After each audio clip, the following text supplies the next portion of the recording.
PodCastle, episode 921 for Tuesday the 9th of December 2025. A Tale from the Vaults. The Surgeon's Tale by Cat Rambo and Jeff Vandermeer. Read by Graeme Dunlop and produced by Priya Wood and Eric Valdes. Rated R, with content notes for graphic surgical details.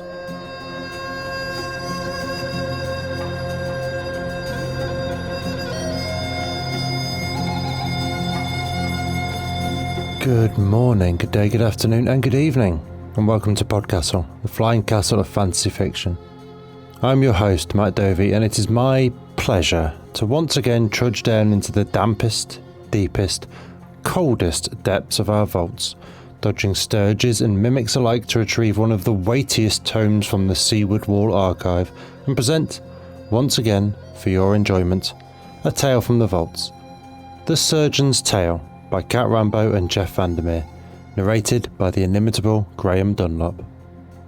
We originally ran this story as episode 146 in March 2011, and it was first published in Subterranean Press, winter 2007. Before we get into it, it is time, belatedly, as for once I am organised and ahead of schedule in recording my host spots, to discuss the officially now a tradition because it's the third year, if I've counted correctly, Escape Artists End of Year fundraiser. While I may need to workshop that title a little, happily our fundraising goblins are far slicker at this gig and have once again managed to arrange a $10,000 matching fund from some of our most generous supporters, which means that for every local currency unit that you, dear listener, contribute before the end of 2025, another local currency units will magically appear in a way they very much don't in payslips. That counts both for one-off donations through PayPal, pop on over to podcastle.org and click the Make a Donation button, but also to new subscriptions either through PayPal or Patreon.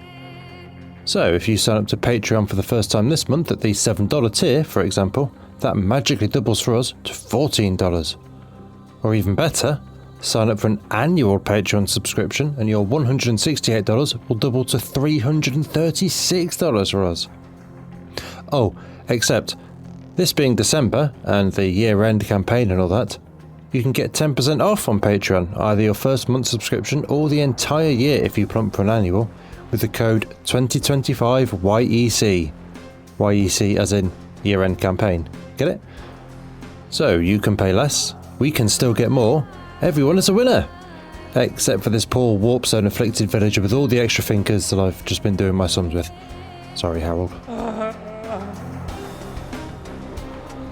Your authors today are Cat Rambo and Jeff Vandermeer, two names that probably don't need any introduction, but it's only polite. So, Cat Rambo lives, writes and teaches atop a hill in the Pacific Northwest.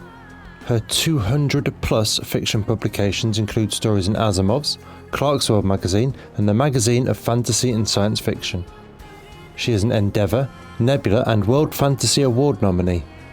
For more about her, as well as links to her fiction and her popular online school, the Rambo Academy for Wayward Writers, see her website, catsrambo.com.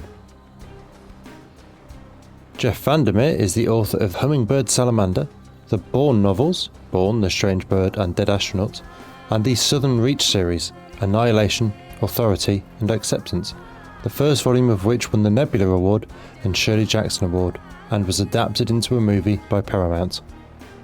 He has spoken at MIT, Columbia, Yale and Vanderbilt, and gave the 2024 John Hersey Memorial Address at the Key West Literary Seminar.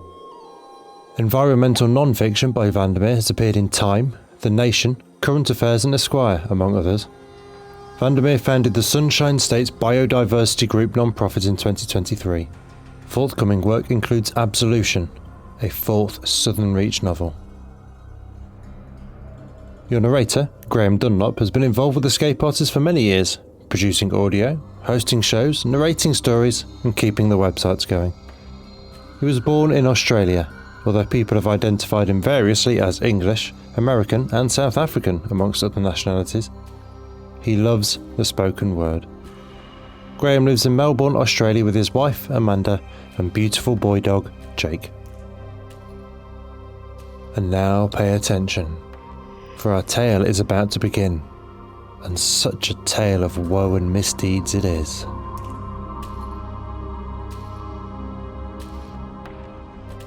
The Surgeon's Tale by Cat Rambo and Jeff Vandermeer. Part 1. Down by the docks you can smell the tide going out, surging from rotted fish, filth, and the briny sargassum that turns the pilings a mixture of purple and green. I don't mind the smell. It reminds me of my youth. From the bungalow on the bay's edge, I emerge most days to go beachcombing in the sands beneath the rotted piers. Soft crab skeletons and ghostly sausage wrappers mostly, but a coin or two as well. Sometimes I see an old man when I'm hunting, a gangly fellow whose clothes hang loose, as though his limbs were sticks of chalk wired together with ulnar ligaments of seaweed, pillowing bursae formed from the sacks of decaying anemones that clutter on the underside of the pier's planking. I worry that the sticks will snap if he steps too far too fast, and he'll become past repair, past preservation, right in front of me. I draw diagrams in the sand flats to show him how he can safeguard himself with casings over his fragile limbs, the glyphs he should draw on his cuffs to strengthen his wrists. 1,000 things I've learned here and at sea. But I don't talk to him. He will have to figure it out from my scrawls when he comes upon them, if the sea doesn't touch them first. He seems haunted, like a mirror or a window that shows some landscape it's never known. I'm as old as he is. I wonder if I look like him, if he too has trouble sleeping at night, and why he chose this patch of sand to pace and wander. I will not talk to him. That would be like talking to myself, the surest path to madness. I grew up right here in my parents' cottage near the sea. Back then, only a few big ships docked at the piers and everything was quieter, less intense. My parents were preservationists and salt brine the key to their art. It was even how they met, they liked to tell people. They had entered the same competition to keep a pig preserved for as long as possible using only essences from the sea and a single spice. It was in the combinations, my dad would say. It was in the knowing that the sea is not the same place here, here, or here. My mother and father preserved their pigs the longest, and after a tie was declared, they began to see and learn from each other.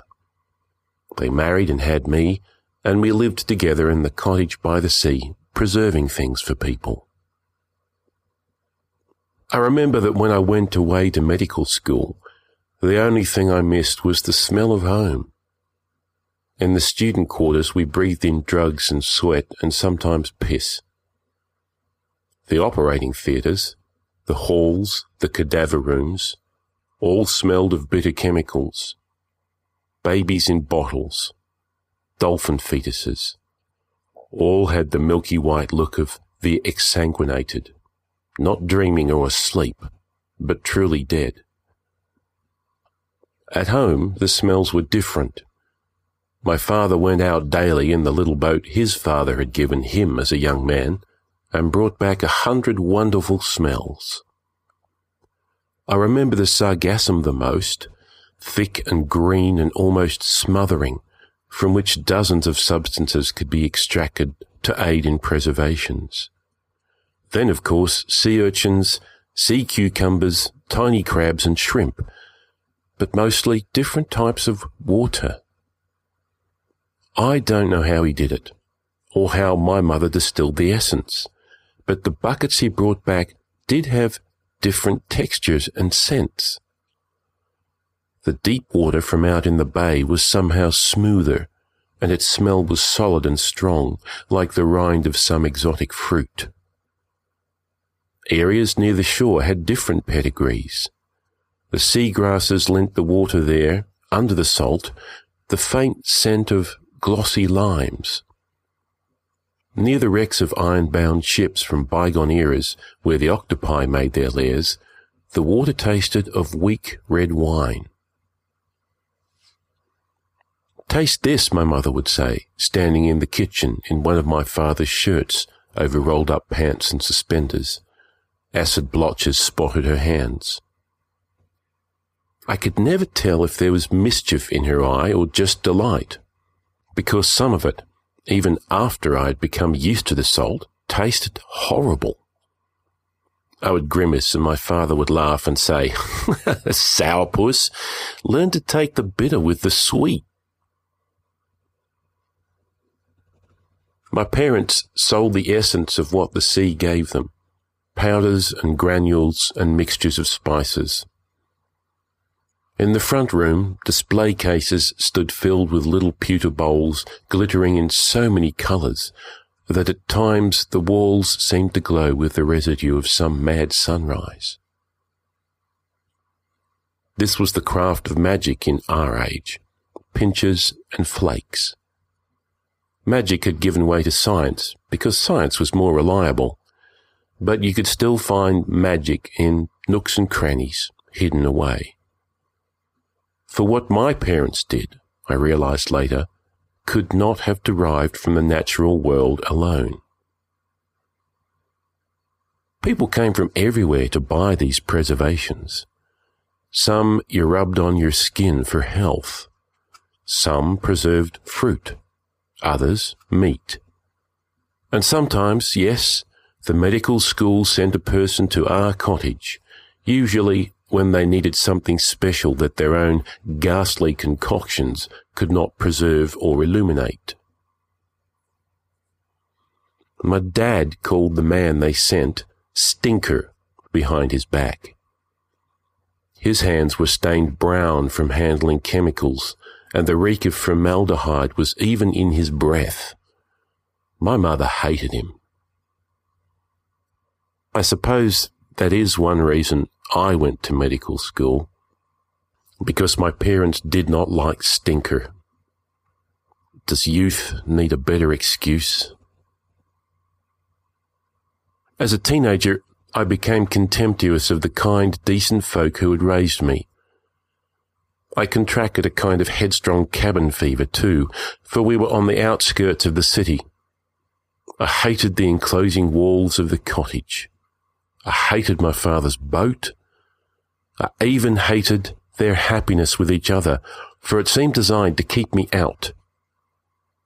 When I came back from my studies at the tiny school created for the children of fishermen and sailors, the smell of preservatives became the smell of something small and unambitious.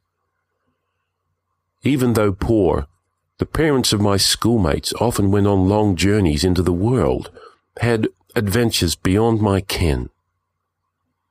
A few even worked for the old men who ran the medical school and the faltering Majors College. I found that their stories made me more and more restless. When the time came, I applied to the medical school. They accepted me, much to the delight of my parents, who still did not understand my motivation. I would have to work for my tuition, my books, but that seemed a small price. I remember a sense of relief at having escaped a trap. It is a feeling I do not understand now, as if my younger self and my adult selves were two entirely different people. But back then, I could think only of the fact that I would be in the city's centre, in the centre of civilization. I would matter to more than just some farmers, cooks, fisherfolk, and the like. I would be saving lives from death, not just preserving dead things from decay. The day I left, my father took me aside and said, "Don't become something separate from the work you do." The advice irritated me. It made no sense. But the truth is, I didn't know what he meant at the time. His parting hug, her kiss, though, were what sustained me during my first year of medical school, even if I would never have admitted it at the time. The brittle-boned old man stands at the water's edge and stares out to sea. I wonder what he's looking at, so distant. The sargassam's right in front of him, just yards from the shore. That's where I stare, where I search. As a medical student, I lost myself in the work and its culture, which mainly meant sitting in the taverns boasting. I'd picked up not just a roommate, but a friend in Lucius, the son of a wealthy city official. We roamed the taverns for booze and women, accompanied by his friends. I didn't have much money, but I had a quick tongue and was good at cards. Many long nights, those first 2 years, we spent pontificating over the cures we would find, the diseases we would bring to ground and eradicate, the herbs and mixtures that would restore vitality or potency. We would speak knowingly about matters of demonic anatomy and supposed resurrection, even though as far as anyone knew, none of it was true. Anymore. Lucius said, "They had golems in the old days, didn't they? Surgeons must have made them. Sorcerers wouldn't know a gallbladder from a spoiled wineskin." Well, progress has been made. It should be possible to make a person from some twine, an apple, a bottle of wine, and some catgut. Peter, Lucius' friend, said, "A drunk person, maybe." "You are a drunk person. Are you a golem?" "He's no golem. He's just resurrected. Do you remember when he began showing up? Right after we left the cadaver room." "Why, I think you're right. Peter, are you a dead man?" "Not to my knowledge, unless you expect me to pay for all this." "Why can't you be a resurrected woman? I have enough dead male friends." During the days, marvel of youth, we conquered our hangovers with supernatural ease and spent equal time in the cadaver room cutting up corpses and in classes learning about anatomy and the perilous weakness of the human body. Our myriad and ancient and invariably male instructors pontificated and sputtered and pointed their fingers and sometimes even donned the garb and grabbed the knife. But nothing impressed as much as naked flesh unfolding to show its contents. And then there was the library. The medical school had been built around the library, which had been there for almost 1,000 years before the school, originally as part of the Major's College. It was common knowledge, which is to say, unsubstantiated rumour, that when the library had been built, thaumaturgy had been more than just little pulses and glimpses of the fabric underlying the world. There had been true magic, wielded by a chosen few, and no one had need of a surgeon. But none of us really knew. Civilization had collapsed and rebuilt itself thrice in that span.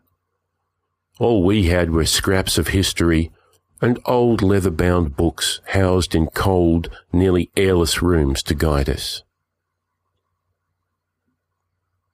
If we were real surgeons, we could resurrect someone with just a little bit of magic. Medical know-how, magic fingers, and preservations. "Preservations?" said Richard, another of Lucius' friends. "He comes from a little cottage on the... it's nothing. A joke. A thing to keep fetuses from spoiling until we've had a look at them." "What would we do with a resurrected person?" "Why, we'd put him up to the city council. A dead person ought to have more wisdom than a living one." Hey, we could maybe skip a year or two of school if we brought a dead person back. Do you think they'd like it, being alive again? Well, they really wouldn't have a choice, would they? Do you know what arrogance is? Arrogance is thinking you can improve on 1,000 years of history. Arrogance is trying to do it to get the best of the parents who always loved you. There are books in the library, you know. Quick, give the man another drink. He's fading. Books in the library? Never heard of such a thing. No, I mean, next you'll be telling us there are corpses in the cadaver room and... Let him speak, Lucius. He looks serious. I mean, books on resurrection. Do tell. For a project on prolonged exposure to quicksilver and ether, I'd been allowed access to the oldest parts of the library, places where you did not know whether the footprints shown in the dust by the light of your shaking lantern were a year or 500 years old. Here, knowledge hid in the dark, and you were lucky to find a little bit of it. I was breathing air breathed hundreds, possibly thousands of years before by people much wiser than me. In a grimy alcove, half choked with dust-filled spiderwebs, I found books on the ultimate in preservation, reanimation of dead matter. Arcane signs and symbols hastily written down in my notebook. No one had been to this alcove for centuries, but they had been there. As I found my halting way out, I noticed the faint outline of boot prints beneath the dust layers. Someone had paced before that shelf, deliberating, and I would never know their name or what they were doing there, or why they stayed so long. You don't have the balls. The balls? I can steal the balls from the cadaver room. He can have as many balls as he wants. We all can. Quietly, gents. This is serious business. We're planning on a grandiose level. We're asking to be placed on the pedestal with the greats. No, it's not that glorious. It's been done before, according to the book. Yes, but not for hundreds of years. Seriously, you wonder why not? I wonder why my beer mug's empty. Barbarian. Cretin. It seems easy enough. It seems as if it is possible. One night, Lucius and I, so very, very drunk, trying too hard to impress, I boasted that with my secret knowledge of reanimation, my preservationist background, and my 2 years of medical school, I could resurrect the dead, create a golem from flesh and blood, human, with a human being's natural lifespan. And I will assist him, Lucius announced, finger pointed at the ceiling. Onward! We stumbled out of the tavern's soft light, accompanied by the applause of friends who no doubt thought I was taking a piss, into the darkness of the street, and carried by drunkenness and the animating spirit of our youth, stopping only to vomit into the gutter once, or maybe twice, we lurched our debauched way up the hill to the medical school, and in the shadows stole past the snoring old guard into the cadaver room. I remember the spark to the night, cold as it was. I remember the extravagant stars strewn across the sky.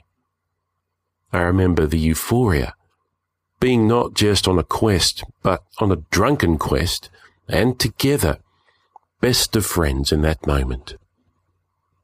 If only we had stayed in that moment.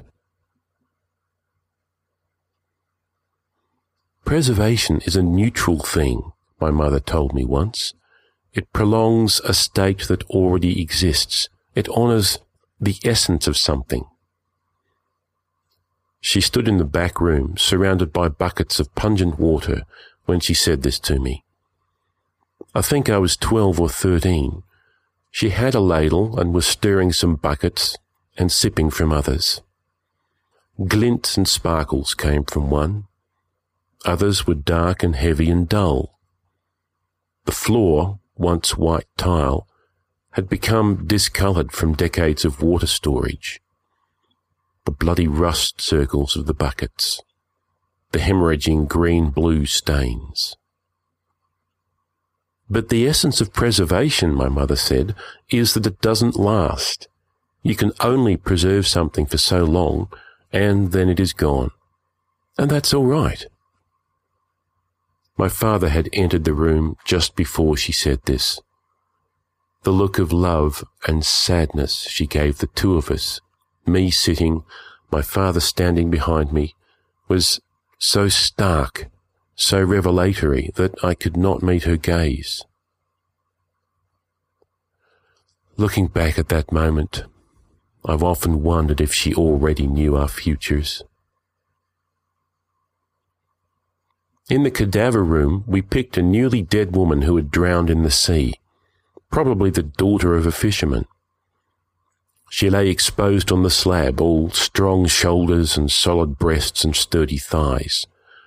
Her ankles were delicate, though, as were the features of her face. She had frozen blue eyes and pale skin, and an odd smile that made me frown and hesitate for a moment. It will come as no surprise we chose her in part because her body excited me. Although Lucius' presence had helped me in this regard, women, for all our boasting, are not drawn to impoverished medical students.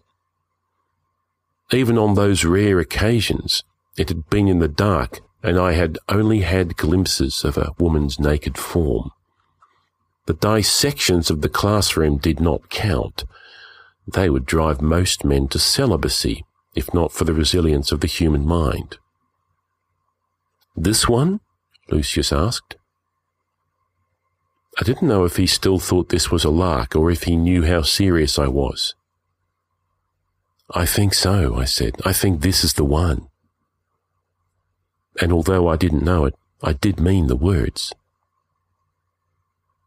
We stood there and stared at her. The woman reminded me of someone the more I stared. It was uncanny, and yet I could not think of who she looked like. So taken was I by her that I pushed her hair from her face. Lucius nudged my shoulder, whispering, "Stop gawking. That guard might wake up or his replacement come by at any minute." Together we bundled her in canvas like a rug, stole past the guard, and by means of a wagon Lucius had arranged, from a friend used to Lucius' pranks, we took her, after a brief stop at my apartment to pick up some supplies, to a secluded cove well away from the city. For you see, I meant to preserve her tethered in the water in the sargassum near the rock line. It was a variation on an old preservation trick my mother had once shown a client. The physical exertion was intense.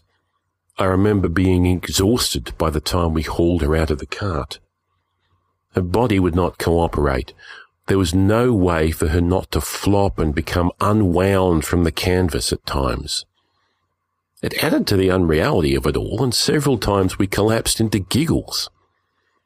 Perhaps we would have sobered up sooner if not for that. Luckily the moon was out, and Lucius had brought a lantern.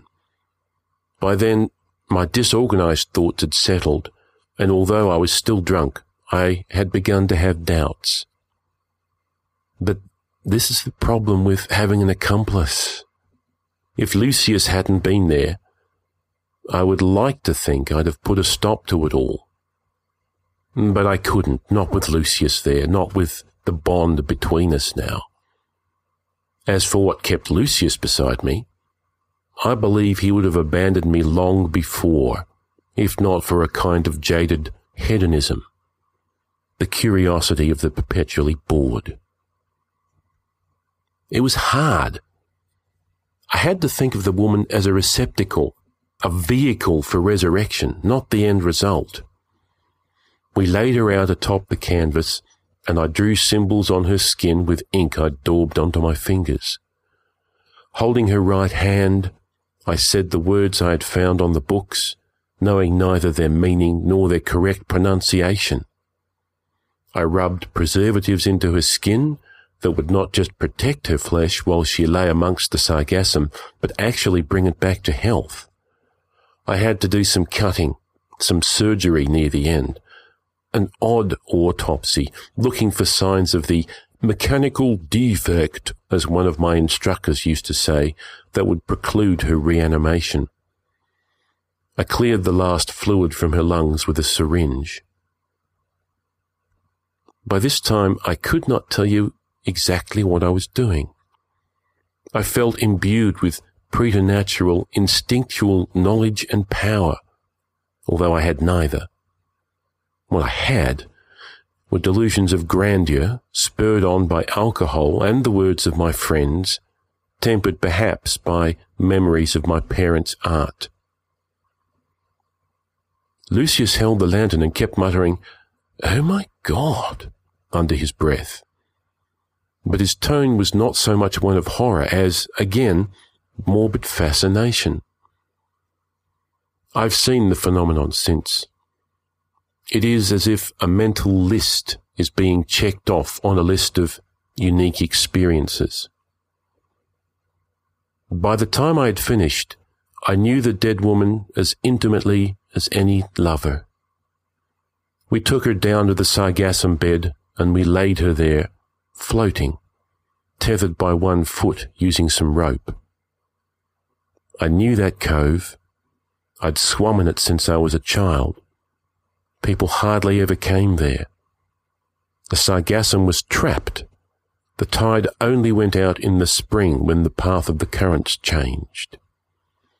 The combination of the salt water, the preservatives I'd applied to her, and the natural properties of the sargassum would sustain her as she made her slow way back to life. Except for the sutures, she looked as if she were asleep, still with that slight smile, floating on the thick sargassum, glowing from the emerald tincture that would keep the small crabs and other scavengers from her. She looked otherworldly and beautiful. Lucius gave a nervous laugh. He had begun to sober up. "Any suggestions on what we do next?" he said. His voice held disbelief. "We wait." "Wait? For how long? We've got classes in the morning. I mean, it's already morning." "We wait for a day." "Here? For the whole day?" "We come back at night. She'll still be here." There's nothing in the nature of a confession that makes it any more or less believable. I know this, and my shadow on the beach knows it, or he would have talked to me by now, or I would have talked to him, despite my misgivings. I haven't seen Lucius in 40 years. My shadow could be Lucius. It could be, but I doubt it.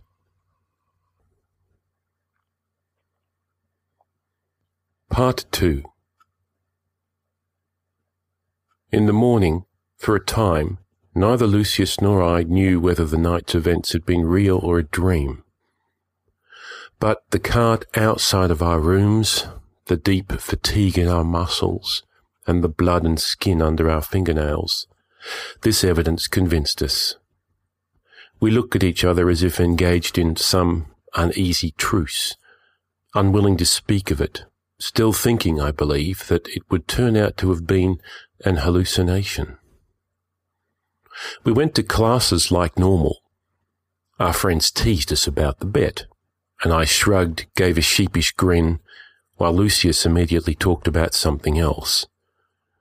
The world seemed to have changed not at all because of our actions, and yet I felt completely different.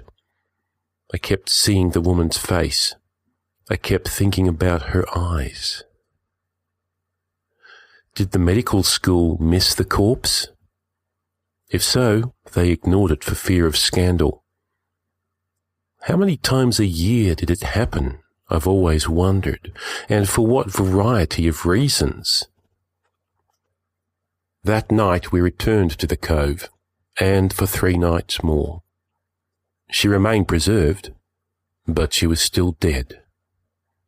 Nothing had happened. It appeared I could not bring her back to life, not even for a moment. The softly hushing water that rocked her sargassum bed had no more life to it than she. Each time I entered a more depressed and numbed state. "What's her name, do you think?" Lucius asked me on the 3rd night. He was sitting on the rocks staring at her. The moonlight made her pale skin luminous against the dark green. "She's dead," I said. "She doesn't have a name." "But she had a name, and parents, and maybe a husband. And now she's here, floating." He laughed. It was a raw laugh. I didn't like what it contained. On the afternoon of the first day, Lucius had been good-natured and joking. By the second, he had become silent. Now he seemed to have lost something vital, some sense of perspective. He sat on the rocks, drawn in on himself, huddled for warmth. I hated his questions. I hated his attitude. Even though it was I who pined for the woman, who so desperately wanted her to come to gasping life, to rise from the sargassum reborn. Everywhere I went, I saw those frozen blue eyes. Once before I left home, in that time when I was arguing with my parents almost every day, restless with their world and my place in it, there was a pause because each of us regretted something we had said. Into this silence my mother said, "You've got to know who you are, and even when you think you've been treated unfairly, still be that person." I said something sarcastic and stormed out of the cottage to feel the salt air on my face, to look across the water toward distant unseen shores. I didn't know that I would one day find so much more so close to home. The 4th night, Lucius refused to go with me. "It's pointless," he said. "Not only that, it's dangerous. We shouldn't have done it in the first place. It's still a crime to steal a body. Let it go. She'll be taken out to sea or rotting soon enough. Or put her out to sea yourself. Just don't mention it to me again." In his face I saw fear, yes, but mostly awareness of a need for self-preservation. This scared me. The dead woman might have enthralled me, but Lucius had become my anchor at medical school. "You're right," I told him. "I'll go one last time and put her out to sea." Lucius smiled, but there was something wrong. I could feel it. "We'll chalk it up to youthful foolishness," he said, putting his arm over my shoulders. "A tale to tell the grandchildren in 30 years. She was still there, perfectly preserved on that 4th night.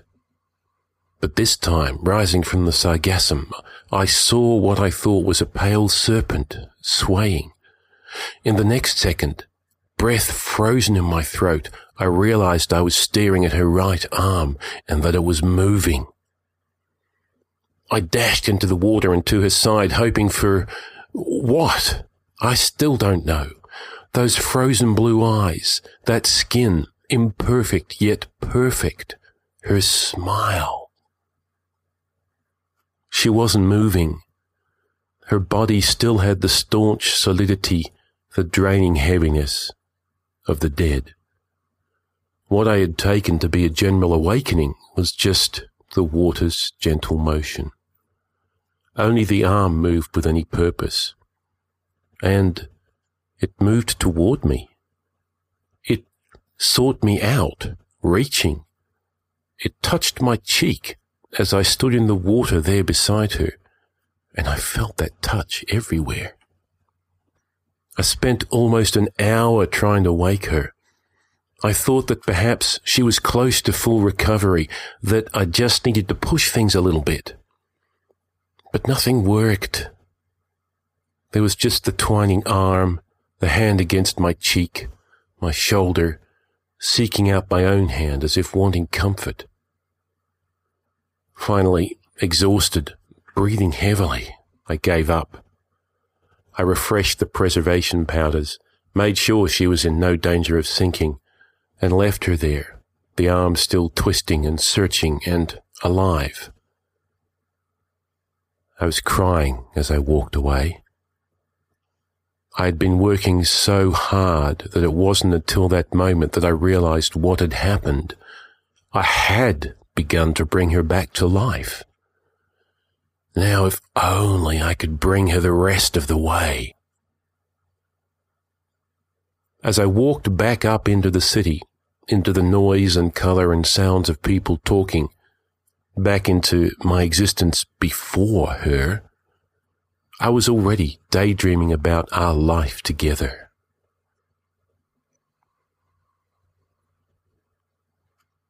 The quality of the silence here can be extraordinary. It's the wind that does it. The wind hisses its way through the bungalow's timbers and blocks out any other sound. The beach could be, as it sometimes is, crowded with day visitors, and yet from my window it is a silent tableau. I can watch mothers with their children building sandcastles, or beachcombers, or young couples, and I can create the dialogue for their lives. How many of them will make decisions that become the decision? Who really recognizes when they've tipped the balance, when they've entered a place from which there is no escape? The old man knows, I'm sure. He has perspective. But the rest of them, they have no idea what awaits them. For another week, I went to her nightly, and each time the hand reached towards me like some luminous five-petaled flower grasping towards the moon. There was no other progress. Slowly, my hopes and daydreams turned to sleeplessness and despair. My studies suffered, and I stammered upon questioning like a first year who couldn't remember the difference between a ligament and a radial artery. My friends stared at me and muttered that I worked too hard, that my brain had gone soft from overstudy. But I saw nothing but the woman's eyes, even when Lucius, without warning, while I was visiting her, moved out of our quarters, leaving me alone. I understood this to some extent. I had become a bad roommate, and worse, a liability. But when Lucius began avoiding me in the halls, then I knew he had intuited I had gone further, gone against his advice. Finally, at the end of an anatomy class, I cornered him. He looked at me as if I were a stranger. "I need you to come down to the water with me," I said.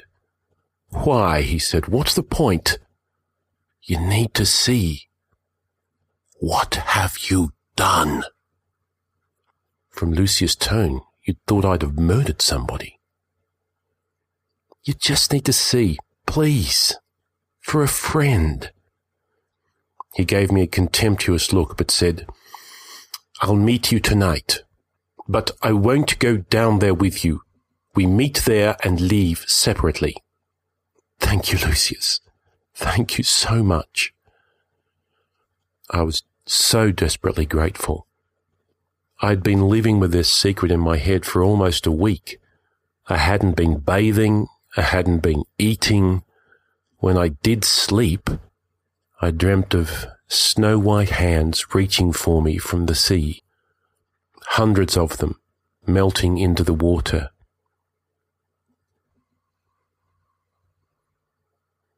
I no longer think of my parents' bungalow as a trap. It's more of a solace. All of their things surround me. I can almost conjure them up from the smells alone. There is so much history here of so many good things. From the window I can see the old man now. He seems restless, searching. Once or twice he looked like he might come to the door, but he retreated and walked back onto the beach. If I did talk to him, I don't know where I'd begin my story. I don't know if I'd wait for him to tell me his, or if mine would come out all in a mad rush, and there he'd be, still on the welcome mat, looking at this crazy old man, knowing he'd made a mistake. Lucius at the water's edge that night. Lucius bent over in a crouch, staring at the miracle, the atrocity my lantern's light had brought to both of us. Lucius making a sound like a crow's harsh caw. "It's like the movement of a starfish arm after you cut it off," he said. "It's no different from any corpse that flinches under the knife. Muscle memory." "She's coming back to life," I said. Lucius stood, walked over to me, and slapped me hard across the face. I reeled back, fell to one knee by the water's edge. It hurt worse than anything but the look in the woman's eyes. Lucius leaned down to hiss in my ear, "This is an abomination, a mistake. You must let it go into the sea or burn it or both. You must get rid of this. Do you understand? For both of our sakes. And if you don't, I will come back down here and do it for you. Another thing, we're no longer friends. That can no longer be. I do not know you anymore." And more softly, "You must understand. You must. This cannot be." I nodded, but I could not look at him. In that one whisper, my whole world had collapsed and been reformed. Lucius had been my best friend. I had just not been his best friend. He was leaving me to my fate. As I stood, I felt utterly alone. All I had left was the woman. I looked out at her, so unbelievably beautiful, floating atop the sargassum. "I don't even know your name," I said to her. "Not even that." Lucius was staring at me, but I ignored him, and after a time he went away. The woman's smile remained as enigmatic as ever. Even now I can see that smile, the line of her mouth reflected in everything around me, in the lip of a seashell, or transferred to a child walking along the shore, or leaping into the sky in the form of a gull's silhouette. Maybe things would have been different had I been close to any instructors, but outside of class I never talked to them. I could not imagine going up to one of those dusty fossils, half embalmed, and blurting out the details of my desperate and angst-ridden situation. How could they possibly relate? Nor did I feel as if I could go to my parents for help. That had not been an option in my mind for many years. Worst of all, I had never realised until Lucius began to avoid me that he had been my link to my few other friends. Now that Lucius had cast me adrift, no one wanted to talk to me, and in truth I was not good company. I don't know if I can convey the estrangement surrounding those days after I took Lucius to see her. I wandered through my classes like an amnesiac, speaking only when spoken to, staring out into nothing and nowhere, unable to truly comprehend what was happening to me. And every night, down to the sea, each time the ache in my heart telling me that what I believed, what I hoped must have happened, and she would be truly alive. In that absence, in that solitary place I now occupied, I realised, slowly and with a mixture of fear and an odd satisfaction, that my interest in the woman's resurrection no longer came from hubris or scientific fascination. Instead, it came from love. I was in love with a dead woman, and that alone began to break me down. For now I grieved for that which I had never had, to speculate on a life never lived, so that every time I saw that she had been taken from me, a part of my imagined life seemed to recede into the horizon. The arm grew stronger even as she did not, I would tell my fellow castaway, both our beards grey and encrusted with barnacles and dangling crabs. I'm sure I would have practically had to kidnap him to get him into the bungalow, but once there I'd convince him to stay. Over a cup of tea in the living room, I'd say this as he looked at me, incredulous. Something in the magic I'd used, I'd say. There was a dim glow to the arm. It seemed to shimmer, an icy green. So I'd succeeded, don't you see? I'd succeeded as well as I was ever going to. Magic might be almost utterly gone from the world now, but it still had a toehold when we were young. Surely you remember, Lucius? In the clear morning light, the old man would say, "My name isn't Lucius, and I think you've gone mad." And he might be right. Ultimately, the love in my heart led to my decision, not any fear of discovery. I couldn't bear the ache any more. If she no longer existed, that ache would be gone. Foolish boys know no better. Everything is physical to them. But that ache is still here in my heart. It was a clear night. I stole a boat from the docks and rowed my way to the hidden cove. She was there, of course, unchanged. I had with me jars of oil. I had a hard time getting her from the bed of sargassum into the boat. I remember being surprised at her weight as I held her in my arms in the water for a time and cried into her hair, her hand caressing the back of my head. After she was in the boat, I took it out to where the currents would bring it to deep water. I poured the oil all over her body. I lit the match. I stared into those amazing eyes one last time, then tossed the match onto the oil as I jumped into the sea. Behind me I heard the whoosh of air and felt a rush of heat as flames engulfed the rowboat. I swam to shore without looking back. If I had looked back, I would have turned around, swum out to the burning boat and let myself be immolated beside her. As I staggered out of the water, I felt relief mixed with the sadness. It was over with. I felt I had saved myself from something I did not quite understand. "What happened then?" Old man Lucius would say, intent on my story, forgetting the thread of his own. For 3 days, everything returned to a kind of normal, I'd tell him.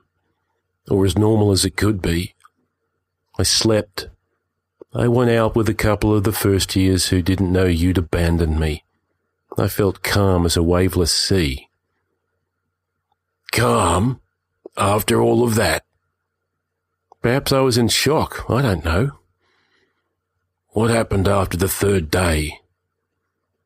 My guest would have to ask this if I didn't tell him right away. What happened after the 3rd day? Nothing much. The animated right arm of a dead woman climbed up the side of my building and crawled in through the window.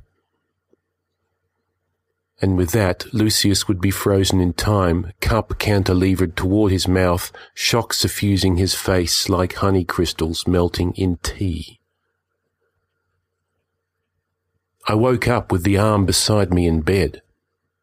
I tried to scream, but the hand closed gently over my mouth.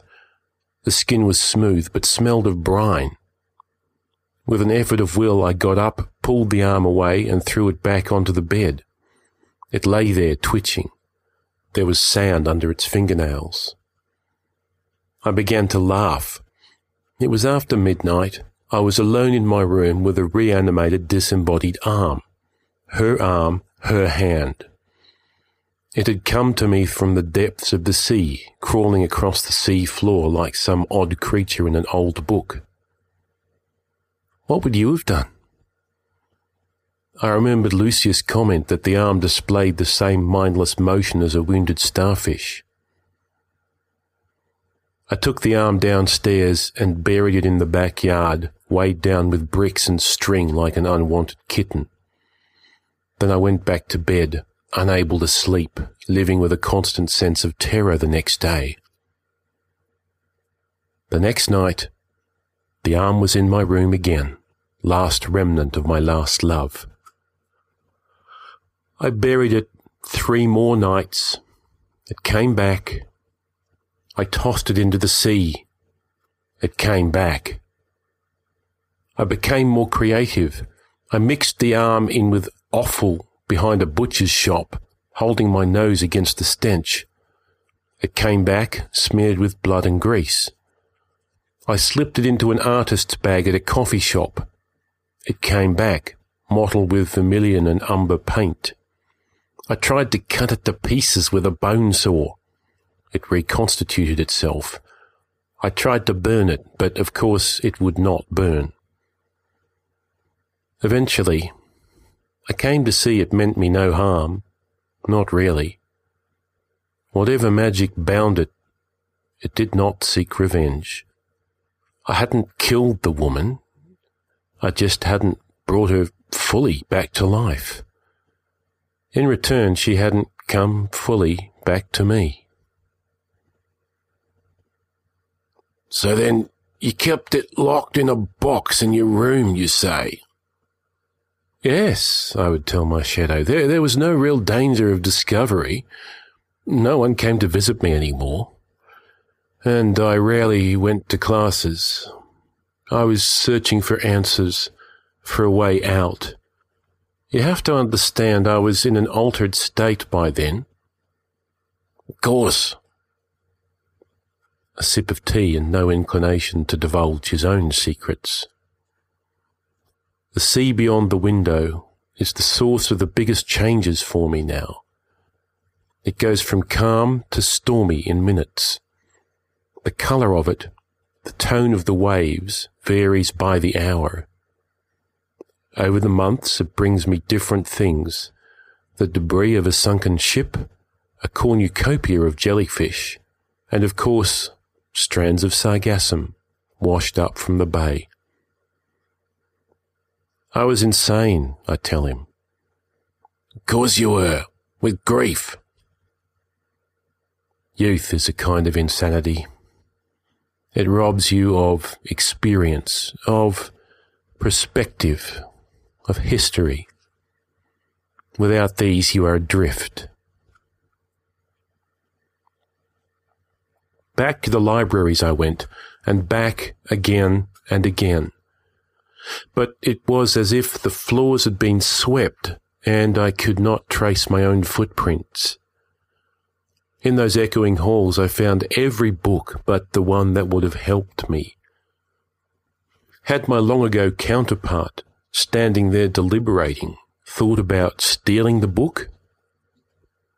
No matter now, but I found myself reliving the moment when I had slid the tome back into the stacks rather than hiding it in my satchel, with at first horror and then resignation. I even visited the remnants of the Major's College, following the ancient right wing of the library until it dissolved into the even more crumbling walls of that venerable institution. All I found there was a ruined amphitheatre erupting in sedgeweeds, with a couple dozen students at the bottom dressed in black robes. They were being lectured at by a man so old he seemed part of the eroded stones on which he sat.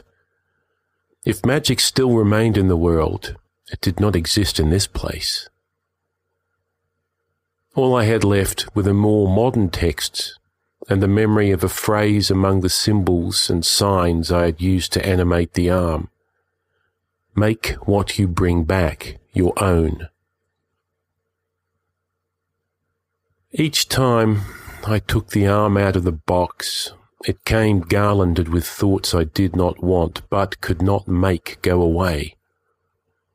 Each time I unravelled a little more. Dream and reality blended like one of my parents' more potent concoctions. Day became night, and night became day with startling rapidity. I had hallucinations in which giant flowers became giant hands. I had visions of arms reaching from a turbulent bloody sea. I had nightmares of wrists coated with downy hair and mould. I stopped bathing entirely. I wore the same clothes for weeks. Her skin's briny taste filled my mouth no matter what cup I drank from. Her eyes stared from every corner. "What did you do then?" my guest would prod once again. He'd have finished his tea by now and he'd be wanting to leave, but asked despite himself. "Don't you know, Lucius?" I'd reply. "Don't you remember?" "Tell me anyway," he'd say, to humour the other crazy old man.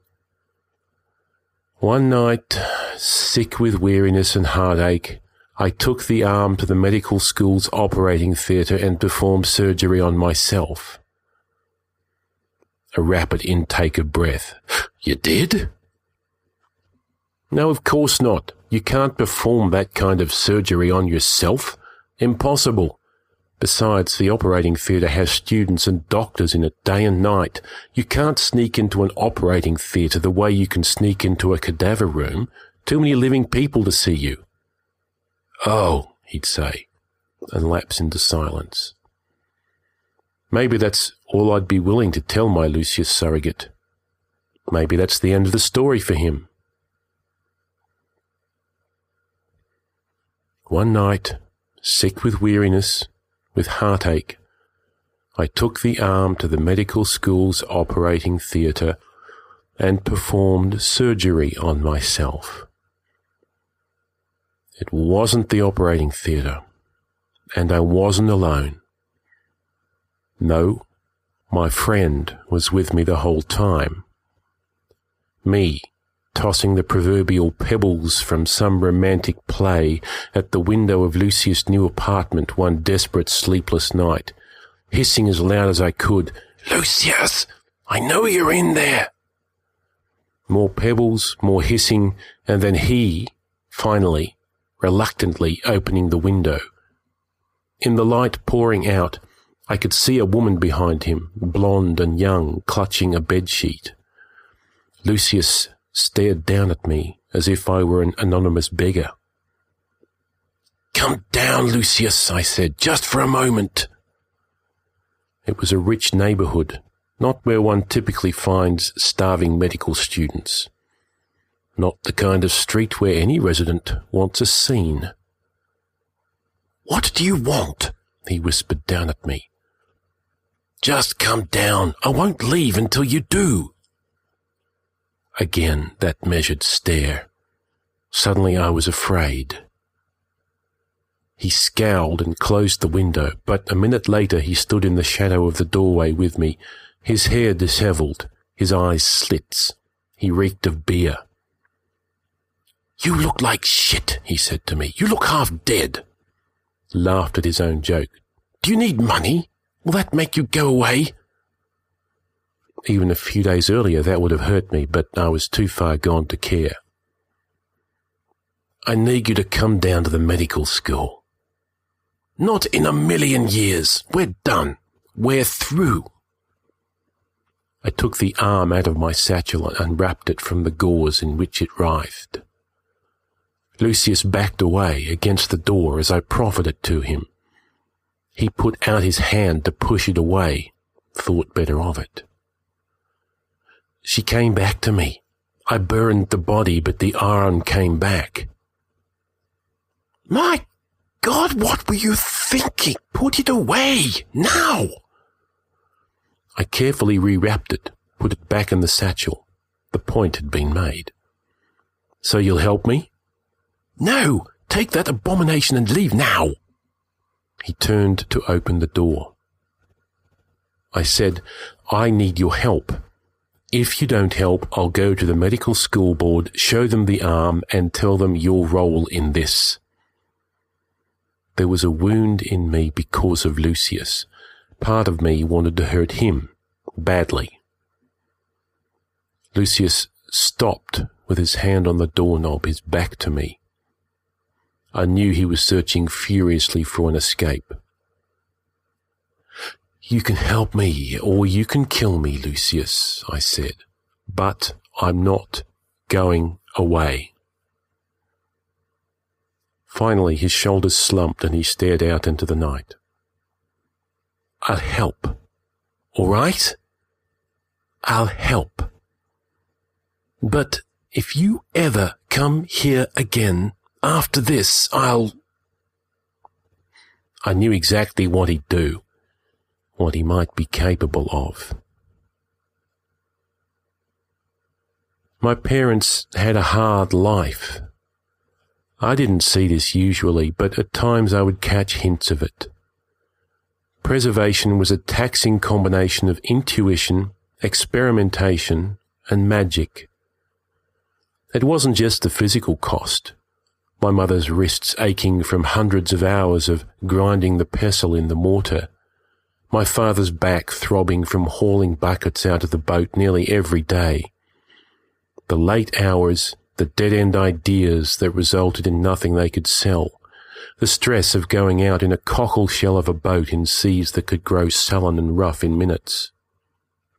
No, preservation came with a greater cost than that. My parents aged faster than normal. Well preserved, of course, even healthy perhaps, but the wrinkles gathered more quickly on their faces, as did the age spots I thought were acid blotches, and that they tried to disguise or hide. None of this was normal, although I could not know it at the time. I had no other parents to compare them with, or examine as closely. Once, I remember hearing their voices in the kitchen. Something in their tone made me walk close enough to listen, but not close enough to be seen. "You must slow down," she said to him. "I can't. So many want so much." "Then let them want. Let them go without." "Maybe it's an addiction, giving them what they want." "I want you with me, my dear, not down in the basement of the Preservation Guild, waiting for a resurrection that will never come." I'll try. I'll be better. Look at my hands. I love your hands. So dry, so old. They're the hands of someone who works for a living. Works too hard. I'll try. I'll try. Part 3. I'll try. I'll try to tell the rest of the story, to make it to the end. Some moments are more difficult than others. When Lucius discovered what I planned to do, he called me crazy. He called me reckless and insane. I just stood there and let him pace like a trapped animal and curse at me. It hardly mattered. I was resolute in my decision. Lucius, I said, you can make this hard or you can make this easy. You can make it last longer or you can make it short. I wish I'd never known you, he said to me. I wish I'd never introduced you to my friends. In the end, my calm won him over. Knowing what I had to do, the nervousness had left me. I had reached a state so beyond that of normal human existence, so beyond what even Lucius could imagine, that I had achieved perfect clarity. I can't explain it any other way. The doubt in that moment had fallen from me. So you'll do it? I asked again. Let's get on with it, Lucius growled, and I had a fleeting notion that he would kill me rather than do it when he said, but not at the operating theatre, that's madness. There's a place outside the city, a house my father owns. You will wait for me there. I'll get the tools and supplies I need from the school. Desperation, lack of sleep, and a handful of pills Lucius had been able to steal served as my only anaesthetics. I had no idea, even with Lucius' help, even with my knowledge of preservation powders, if it would work. In effect, it might have been the equivalent of an assisted suicide attempt. I lay spread out on the long dining room table of that house while Lucius prepared his instruments, knowing that these minutes, these seconds might be my last among the living. The pain was unbelievable. I jolted in and out of consciousness to hear Lucius panting like a dog, Lucius sawing, Lucius cursing, Lucius cutting and suturing and weeping, blood everywhere, me delirious and singing an old nursery rhyme my mother had taught me, Lucius bellowing his distress in counterpoint. I never want to see you again, he gasped in my ear as he finished up. Never. I smiled up at him and reached out with my good arm to touch his blood-stained face to say, It's all right, Lucius. It's going to be okay. And thank you. The pain burned through my skull like a wildfire. The pain was telling me I was alive. When Lucius was done, he slumped against the side of the table, wiping at his hands, mumbling something I couldn't understand. It wasn't important.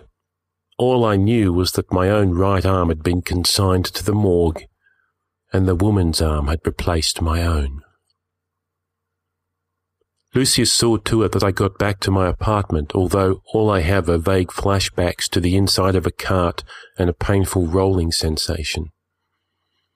Afterwards, I spent 2 feverish weeks in bed, the landlady knocking on the door every day asking for the rent. I think Lucius visited me to clean and check the wound, but I can't be sure. My memory of that time comes and goes in phases like the tide. In the end, the same sorcery that animated the woman's arm saved me. Over time, I healed. Over time, my new arm learned to live with me. I worried at first about gangrene in the place where the arm met my flesh, but I managed to prevent that. In the mornings, I woke with it as though it was a stranger I had brought home from a tavern. Eventually it would wake me, stroking my forehead and touching my lips so delicately that I would groan my passion out into its palm. It was the beginning of my life, in a way. A life in exile, but a life nonetheless, with a new partner. Lucius had helped me see to that. So it was that when I went back to my parents' bungalow, I had a purpose and a plan. They met me at the door and hugged me tight, for they hadn't heard from me in months, and I was gaunt, pale. I did not have to tell them everything, or anything. I tried to hide the new arm from them, but it reached out for my mother as though gathering in a confidant. What did it say to her, woman to woman? What secrets did it spell into her hands? I had to look away as though intruding on their conversation. "What will you do?" my father asked. As my mother held my new arm, he had run a fingertip across it, come away with a preserving dust. I wanted to say that I had come to ask his advice, but the truth was I had only returned after I had settled my fate. In the days, the hours before everything had become irrevocable, I hadn't sought their counsel, and he knew that, knew it in a way that filled his eyes with bewilderment, like a solution of cobalt chloride heated to its purest colour. What will I do? I knew, but I didn't know if I could tell them. My father had his hand on my shoulder as if needing support. My mother released the arm and it returned to me and tucked its hand into my pocket, taking refuge. She had not yet said a word to me. I told them, "I've signed on as a ship's doctor. I've enough experience for that. My ship leaves for the Southern Islands in 3 days. The arm stirred, but only barely, like an eavesdropper that's overheard its own name. Lucius' father owned the ship. It had been Lucius' last favour to me, freely and eagerly given. "As far from the city as possible," he had said to me, "as far and for as long as possible." My father looked crushed. My mother only smiled bravely and said, 3 days is not enough, but it will have to do. And you will write. And you will come back. Yes, I would come back, but those 3 days, during which I would tell them everything, sometimes defiant, sometimes defeated and weeping, were my last 3 days with them. Even in the shallow water near the bungalow, you learn to find shapes in shadow if you look long enough. Staring into deep water as it speeds past and sprays white against the prow of a large ship, the wind lacerating your face, you see even more. But I never saw her. I never saw her. I don't know why I expected to, and yet on all the hundreds of voyages I took as a ship's doctor, I always looked. The sailors say mermaids live down there with scaly hair and soft fingertips and cold, clammy kisses. I cared for none of that. I yearned to see her face by some strange necromancy, her blue eyes staring up at me through the ocean's darker blue. Worse yet, whether on deck or in my cabin, whether during ferocious stomach-churning storms or trying to save a man with a jagged piece of the deck forced through his sternum, I wanted a dead woman to tell the story of her life. I wanted to know if she had been a sister, a niece, a granddaughter. I wanted to know if she had played with kittens or tormented them. Did she brew tea or drink coffee? Did she have an easy sense of humour? Was her laugh thin or full? How did she walk? What did she like to wear? So many questions came to me.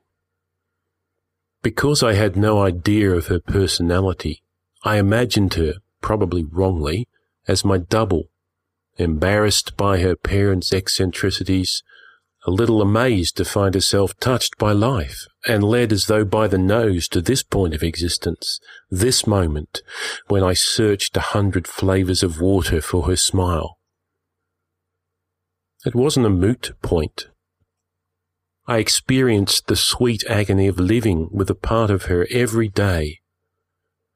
At first I had little control over it, and it either flopped loosely at my side, uncooperative, or caused much trouble for me by behaving eccentrically. But over time we reached an accord. It was more skillful than I at stitching a wound or lancing a boil. The arm seemed to so enjoy the task that I wondered if the woman had been a thwarted healer or something similar, an artist of the domestic who could sew or cook or perform any arcane household task. Sometimes at night it would crawl outside the counterpane, to the limits of its span, and lie in the cold air until the shivers woke me and forced me to reclaim it. Then I would besiege it with the warmth of my own flesh until it succumbed and became part of me again.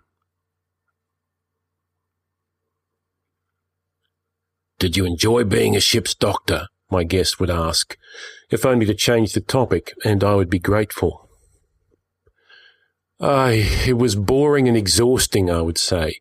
Sailors can injure themselves in 1,000 different ways. There's only so much medicine you can carry on a ship. "But did you enjoy it?" When it was busy, I would get pleasure from doing good and necessary work. Keeping busy is important. My parents taught me that the utility of work was its own reward, but it also fills up your mind, gives you less time to think. "Sounds like it wasn't half bad," he'd say, like someone who didn't know what I was talking about. Would I tell him the rest? Would I tell him about the times on the docks or at sea that I saw the pale white of drowning victims laid out in rows and immediately be back in the cadaver room? That some part of me yearned for that white dead flesh? That when I slept with women now, it must be in the dark, so that the soft yet muscular whiteness of them would not interfere with the image in my head of a certain smile, a certain woman. That I tried to fall in love with so many women, but could not, would not with her arm by my side. In time I gained notoriety for my skills. When docked, sailors from other ships would come to me for bandaging or physicking, giving themselves over to my mismatched hands. My masculinity had never seemed brutish to me, but laid against her delicate fingers, I could not help but find myself unsubtle, or at least could not help but believe she would find them so. And indeed, the arm never touched the other hand if it could avoid it, as if to avoid the very thought of its counterpart. I settled into the life easily enough. Every couple of years on a new ship with a new crew, headed somewhere ever more exotic. Soon, any thought of returning to the city of my birth grew both distant and faintly absurd. Soon, I gained more knowledge of the capriciousness of sea than any but the most experienced seamen. I came to love the roll of the decks and the wind's severity. I loved nothing better than to reach some new place and discover new peoples, new animals, new cures to old ailments. I survived squalls, strict captains, incompetent crews, and boardings by pirates. I wrote long letters about my adventures to my parents, and sometimes their replies even caught up to me, giving me much pleasure. I also wrote to Lucius once or twice, but I never heard back from him and didn't expect to. Nor could I know for sure my letters had made it into his hands, the vagaries of letters by ship being what they are. In this way, 30 years passed, and I passed with them, growing weather-beaten and bearded, and no different from any other sailor, except, of course, for her arm. At a distant river port, in a land where the birds spoke like women, and the men wore outlandishly bright tunics and skirts, a letter from my mother caught up with me. In it, she told me that my father had died after a long illness, an illness she had never mentioned in any of her other letters. The letter was a year old. I felt an intense confusion. I could not understand how a man who in my memory I had said goodbye to just a few years before could now be dead. It took a while to understand I had been at sea for 3 decades. But somewhere in the back of my mind, I had assumed my parents would live forever. I couldn't accept it. I couldn't even cry. 6 months later, slowly making my way back to my mother, another letter, this time from a friend of the family. My mother had died and been laid next to my father in the basement of the Preservation Guild. It felt as if the second trauma had made me fully experience the first. All I could think of was my father, and then the two of them working together in their bungalow. I remember I stood on the end of a rickety quay in a backwater port, reading the letter. Behind me, the dismal wooden shanty town, and above, explosions of green and blue parrots. The sun was huge and red on the horizon, as if we were close to the edge of the world. Her hand discarded the letter and reached over to caress my hand. I wept silently. 5 years later, I tired of life at sea, was no place for the aging, and I returned home. The city was bigger and more crowded. The medical school carried on as it had for centuries. The Majors College had disappeared, the site razed and replaced with modern classroom-filled buildings. I stored my many trunks of possessions, full of rare tinctures and substances and oddities, at a room in a cheap inn and walked down to my parents' bungalow. It had been abandoned and boarded up. After 2 days I found the current owner. He turned out to be a man who resembled the stinker of my youth in the fatuousness of his smile, the foulness of his breath. This new stinker didn't want to sell, but in the end I took the brass key, spotted with green age, from him, and the bungalow was mine. Inside, beneath the dust and storm damage, I found the echoes of my parents' preservations, familiar fond splotches across the kitchen tiles, and read their recipes in the residue. From these remnants, what they taught me of their craft, and the knowledge I brought back from my travels, I now make my modest living. These are not quite the preservations of my youth, for there is even less magic in the world now. No, I must use science and magic in equal quantities in my tinctures and potions, and each comes with a short tale or saying. I conjure these up from my own experience or things my parents told me.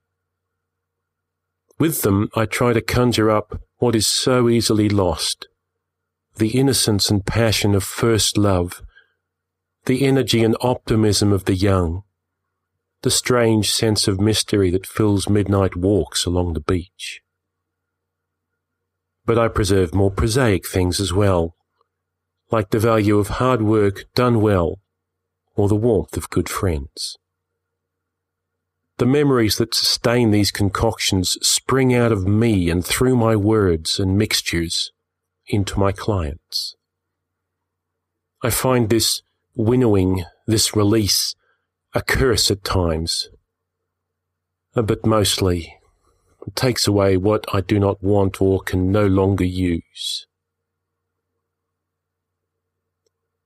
Mine is a clandestine business, spread by word of mouth. It depends as much on my client's belief in me as my craft. Bankers and politicians, merchants and landlords hear tales of this strange man living by himself in a preservationist's bungalow, and how he can bring them surcease from loneliness or despair or the injustice of the world. Sometimes I wonder if one day Lucius will become one of my clients and we will talk about what happened. He still lives in this city, as a member of the city council, having dropped out of medical school, I'm told, not long after he performed the surgery on me. I've even seen him speak, although I could never bring myself to walk up to him. It would be too much like talking to a ghost. Still, necessity might drive me to him as it did in the past. I have to fill in with other work to survive. I dispense medical advice to the fisherfolk, many driven out of work by the big ships, or to the ragged urchins begging by the dock. I do not charge, but sometimes they will leave a loaf of bread, or fish, or eggs on my doorstep, or just stop to talk. My life is simple now. Over time, I think I have forgiven myself. My thoughts just as often turn to the future as the past. I ask myself questions like, when I die, what will she do? Will the arm detach itself, worrying at the scar line with sharpened fingernails, leaving only the memory of my flesh, as the fingers pull it like an awkward crab away from my deathbed? Is there an emerald core that will be revealed by that severance, a glow that leaves her in the world long after my passing? Will this be loss or completion? For her arm has never aged. It is as perfect and smooth and strong as when it came to me. It could still perform surgery if the rest of me had not betrayed it and become so old and weak. Sometimes I want to ask my mirror, the other old man, what lies beyond, and if it is so very bad to be dead. Would I finally know her then? Is it too much of a sentimental, half-senile fantasy to think that I might see her, talk to her? And have I done enough since that ecstatic drunken night, running with my best friend up to the cadaver room, to have deserved that mercy? One thing I have learned in my travels, one thing I know is true. The world is a mysterious place, and no one knows the full truth of it, even if they spend their whole life searching.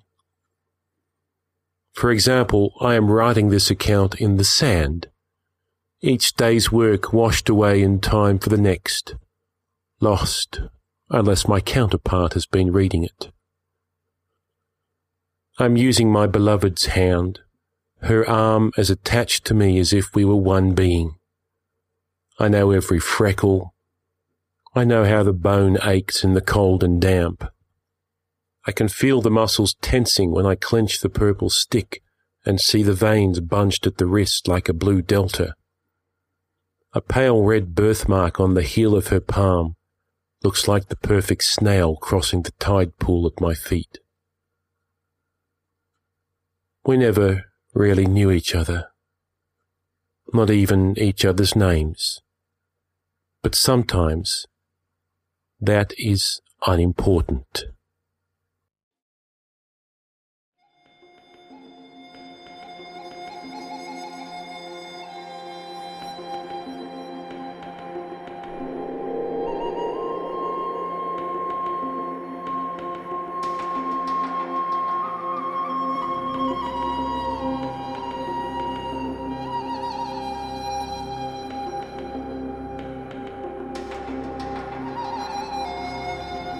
And welcome back. That was The Surgeon's Tale by Cat Rambo and Jeff Vandermeer. And if you enjoyed that, then honestly, this time, you're going to have to do your own homework. Because if I start listing stuff here, I won't actually get to bed tonight. Kat's got 8 other stories in our archive, plus miniatures, and Jeff has 2, and there's more on our sister shows, and they each have short stories and novels and books for writers and probably 2 of literally anything else you can think of, and it's all easy to find because they're both incredibly successful and prolific, and even as bad as it is these days, Google can still show you these sites reliably, at least. Go fill your boots. Love changes you. Love ought to change you, or you're not committing enough. You're just dipping your toes and worrying about the temperature instead of diving in. It's not necessarily a big dramatic change, some romantic comedy-style reinvention of your life in the space of 100 minutes. I'm trying to think of a way to capture the slow, gentle change that does happen, that you almost don't notice as it occurs over years. And I don't want to say erosion, because that feels like saying love takes something away from you to change you. It doesn't, but it does feel right for the sense of slow, gentle, unintentional sculpting. Maybe coastal erosion, fittingly, where what might be taken away is merely reshaped elsewhere. Or a river changing, a new oxbow here, a new meander there. And though you cannot step in the same river twice, it is, you understand, also still the same river, in the same place with the same name and fed by the same tributaries and headed the same way. It is the same, but different and changed. If you're really lucky, like I am, that change might just be, don't have to keep pretending you're something or not just to get by, because if this one person can love who you really are behind the mask, it must be alright, and everyone else's problem after all. Change does not mean becoming or making yourself something you did not want to be, and certainly love shouldn't be setting out to change someone else, nor should it be hoping that love will change you to avoid doing the work yourself. Other people are not the magical solution to your issues, nor are you theirs, because that is true objectification to see them as tools, as means to an end. Love also shouldn't, to be clear, be preserving the body of a stranger then grafting their magically reanimated arm to your own flesh. I'm not sure what that is, but I am pretty sure it's illegal in any jurisdiction in the contemporary world.